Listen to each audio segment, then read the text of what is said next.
Market లో invest చేసి మీ డబ్బులు డబుల్ చేసుకోవాలనుకుంటున్నారా? సుందరరామిరెడ్డి గారి లైవ్ సెమినార్ కి అటెండ్ అవ్వండి. Hi viewers, India's largest digital media network Suman టీవీకి స్వాగతం. ప్రస్తుతం మనతో ఉన్నారండి ఒక సైకాలజిస్ట్ శ్రావ్య గారు అని, వైజాగ్ నుంచి. నేను తనది ఇన్స్టాలో రీల్స్ చూశానండి, చాలా చక్కగా చెప్తారనమాట. సో నాకు అప్పుడు అనిపించింది బోల్డ్ అనే టాపిక్స్ శ్రావ్య గారితో చెయ్యొచ్చు అని చెప్పి నేను ఇన్స్టాలో పాపం మెసేజ్ చేసిన వెంటనే రిప్లై ఇచ్చారు. సో అలా అలా కాంటాక్ట్లోకి వచ్చేసారు. ఈరోజు మన ముందుకు వచ్చారు. బోల్డ్ అనే టాపిక్స్ మనం సైకలాజికల్ పరంగా శ్రావ్య గారిని అడిగి తెలుసుకుందాం. నమస్తే శ్రావ్య గారు. నమస్తే రాధా గారు. సో ఈ మధ్య కాలంలో ఎక్స్ట్రా మ్యారిటల్ అఫైర్స్ పెట్టుకునేసి భర్తల్ని చంపడం కానీ, లేదు అంటే భార్యల్ని చంపడం కానీ, ఇలా మనం చాలా చూస్తూ ఉన్నాం కదా.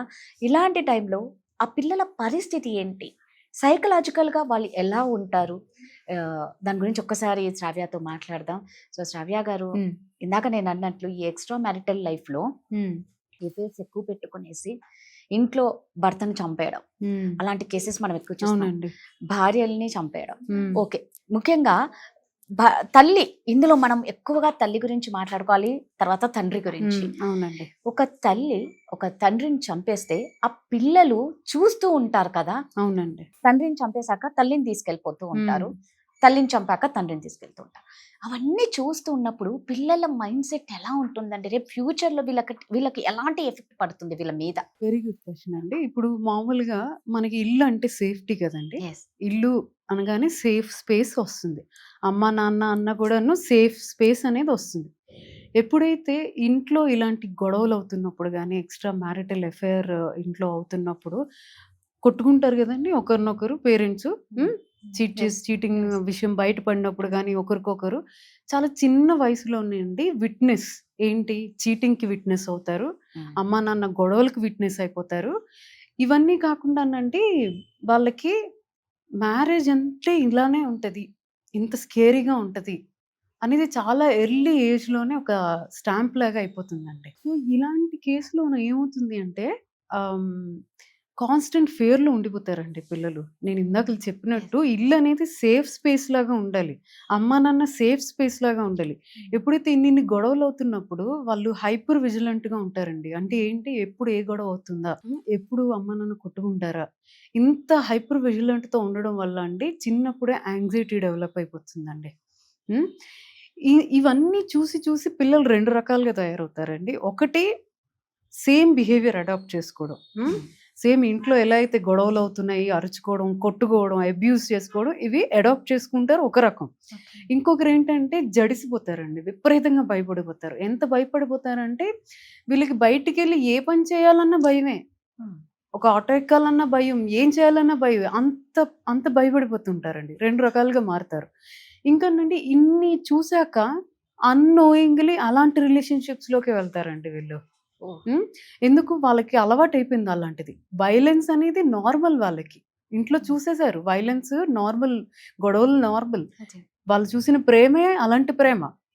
సో వెళ్ళి అలాంటి అలాంటి రిలేషన్షిప్స్లోనే పడడం. ఇప్పుడు నేను ఇందాక చెప్పాను కదండి, ఒక చైల్డ్ ఆ యాంగర్ అదంతా నేర్చుకుంటారు, వాళ్ళతో ఎలాంటి ప్రాబ్లం ఉన్న వాళ్ళకి ప్రాబ్లం. ఇంకొక చైల్డ్ ఏంటి, వెళ్ళి సేమ్ అమ్మ నాన్న ఎలాగైతే కొట్టుకున్నారో, అమ్మ నాన్న ఎలాగైతే అబ్యూస్ చేసుకున్నారో అలాంటి రిలేషన్షిప్లోనే వెళ్ళి పడతారండి.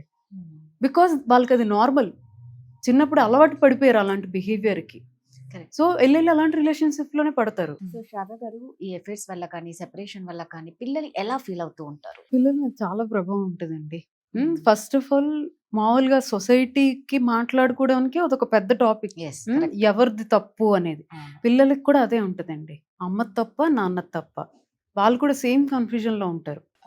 కంటిన్యూస్గా అమ్మది తప్ప లేకపోతే నాన్నది తప్ప, సేమ్ వాళ్ళు అదే కన్ఫ్యూజన్లో ఉంటారండి.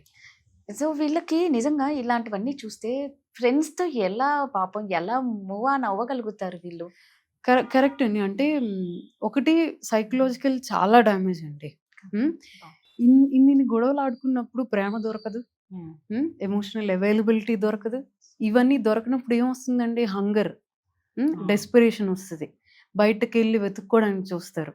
ఇవన్నీ మళ్ళీ అగైన్ అలాంటి రిలేషన్షిప్స్లోనే మళ్ళీ వెళ్ళి పడతారు. ఇప్పుడు అయితే ఇవన్నీ చూస్తూ ఉంటే నిజంగా చాలా బాధేస్తుంది. ఫస్ట్ పిల్లల మీద చాలా ఎఫెక్ట్ పడుతుంది వాళ్ళకు. అవునండి. బంగారం లాంటి భవిష్యత్తుని ఉమ్, పేరెంట్స్ చేతులారా కని నాశనం చేస్తున్నారేమో వాళ్ళ భవిష్యత్తుని అనిపిస్తది. సో ఉమ్. వీళ్ళని ఎలా ప్రొటెక్ట్ చేసుకోవాలి? కరెక్ట్ అండి. ఇప్పుడు ఈ నాన్ సెన్స్ లో పెద్ద విక్టిమ్స్ పిల్లలేనండి. Yes. వాళ్ళని అసలు ఇన్వాల్వ్ చేయొద్దండి.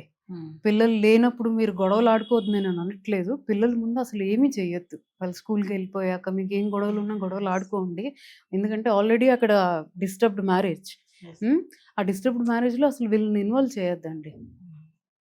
బిగ్గెస్ట్ విక్టిమ్స్ వాళ్ళే, పిల్లలే విక్టిమ్స్ ఇక్కడ. అంటే నిజంగా వీళ్ళు అప్పుడు ఎడ్యుకేషన్ మీద అసలు కాన్సన్ట్రేట్ చేయలేరు, అవునండి. వేటి మీద కాన్సన్ట్రేట్ చేయలేరు. మీరు అన్నట్లు ఏంటంటే వీళ్ళకి కనిపించింది మళ్ళీ అదే రాంగ్ రూట్ లోనే వెళ్ళిపోతారు.